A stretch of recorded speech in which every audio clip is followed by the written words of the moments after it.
Hello everyone, అందరికీ నమస్తే. అందరూ ఎలాగున్నారండి? ఇది లాస్ట్ ఇయర్ 2024లోన బాల వికాస్లోన తండులార్చన అనేసి ఫిబ్రవరి 2న ఖచ్చితంగా ఒకటే టైంకి మొత్తం వరల్డ్ మొత్తము ఎక్కడెక్కడైతే మన ఈ సెంటర్స్ ఉన్నాయో అక్కడంతా ఒకటే టైంకి స్టార్ట్ చేస్తారనమాట తండులార్చన అనేసి.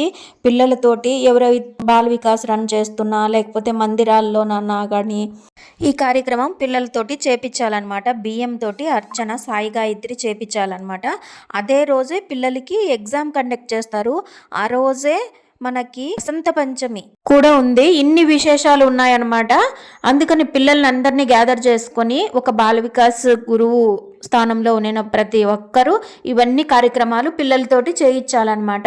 నేను ఈ ఇయర్ చాలా చాలా అంటే చాలా డల్ అయిపోయినాను అనమాట. హెల్త్ పరంగా వద్దులే చేయకూడదు అని అనుకున్నాను. అంటే వాళ్ళకి ఇన్ఫామ్ చేయాలి, చేసినా చేయకపోయినా ఆ చేసిన తండులార్చన చేసిన బియ్యాన్ని మనమే ఇంట్లో వండి కానీ అనాథలకు కానీ బయట వాళ్ళకి పంచేయాలన్నమాట.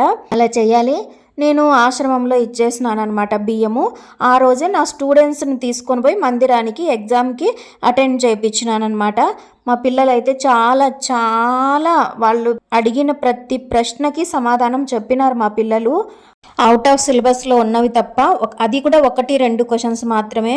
పిల్లల్ని చిన్నప్పటి నుంచి ఇట్లాంటి ఆధ్యాత్మిక కేంద్రాల్లో జాయిన్ చేస్తే మంచి మంచి విషయాలు ఆడుకుంటా పాడుకుంటూనే నేర్చుకోగలుగుతారు.